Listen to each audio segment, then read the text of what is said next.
আবু হুরায়রা রাদিয়াল্লাহু তাআলা আনহু থেকে বর্ণিত, তিনি নবী সাল্লাল্লাহু আলাইহি সাল্লামকে বলতে শুনেছেন, বনী ইসরাইলে 3 জন লোক ছিল, একজন কুষ্ঠরোগী, একজন টাকওয়ালা ও একজন অন্ধ। আল্লাহ তাদের পরীক্ষা করতে চাইলেন, সুতরাং তিনি একজন ফিরিস্তা তাদের কাছে পাঠালেন। ফিরিস্তা কুষ্ঠরোগীর কাছে আসলেন, তাকে বললেন, তোমার সর্বাপেক্ষা প্রিয় বস্তু কোনটি?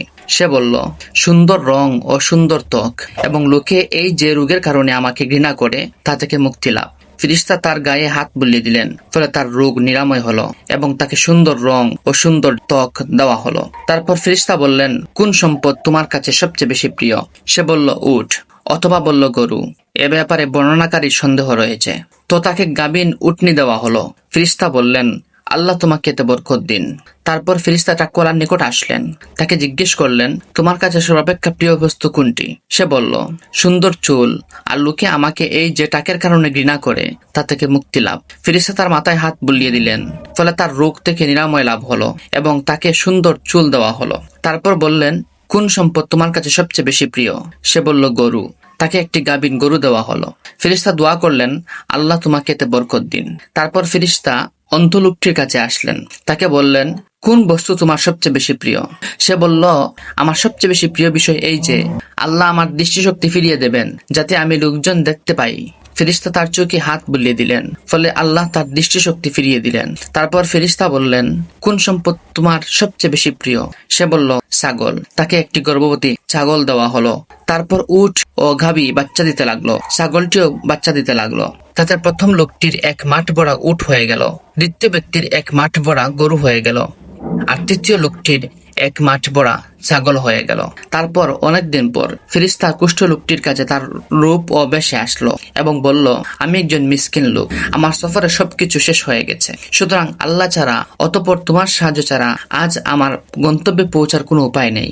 যিনি তোমাকে সুন্দর রং দিয়েছেন, সুন্দর ত্বক দিয়েছেন ও সম্পদ দিয়েছেন, তার নামে আমি তোমার কাছে একটি উট চাচ্ছি, যাতে আমি সফরের প্রয়োজন সমাধান করতে পারি। সে বলল, আমার উপর অনেকের হক রয়েছে, তোমাকে দেওয়ার মতো অতিরিক্ত কিছু নেই, অন্য কোথায় দেখো। তখন ফেরেশতা বললেন, আমি যেন তোমাকে চিনি মনে হচ্ছে। তুমি কি একজন কুষ্ঠরোগী ছিলে না যে লোকে তোমাকে ঘৃণা করত? ছিলে না গরিব? তারপর আল্লাহ তোমাকে সম্পদ দান করেছেন। সে বলল, আমি তো সম্পদ প্রজন্ম পরম্পরায় লাভ করেছি। ফেরেশতা বললেন, তুমি যদি তোমার দাবিতে মিথ্যুক হয়ে থাকো, তবে আল্লাহ তোমাকে তুমি যেমন ছিলে তেমন করে দিক। তারপর ফেরেশতা টাকওয়ালার কাছে তার রূপ ও তার বেশে আসলেন। তারপর তাকেও ওই লোকটির মতো একই কথা বললেন এবং সেও তার মতো একই উত্তর দিল।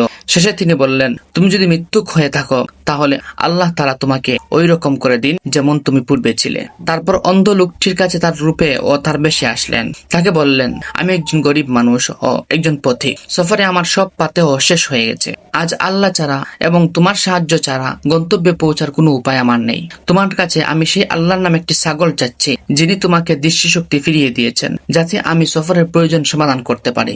সে বলল, ঠিকই, আমি অন্ধ ছিলাম, আল্লাহ আমার দৃষ্টিশক্তি ফিরিয়ে দিয়েছেন, কাজেই তুমি যা চাও নিয়ে নাও, আর যা ইচ্ছা রেখে যাও। আল্লাহর কসম, আজ আল্লাহর ওয়াস্তে তুমি যাই নেবে, তাতে তোমাকে বারণ করব না। ফেরেশতা বললেন, তোমার মাল তুমি রেখে দাও, বস্তুত তোমাদের পরীক্ষা করা হয়েছে, আল্লাহ তোমার প্রতি খুশি হয়েছেন এবং তোমার সাথীদ্বয়ের প্রতি নাখুশ হয়েছেন, রাগান্বিত হয়েছেন।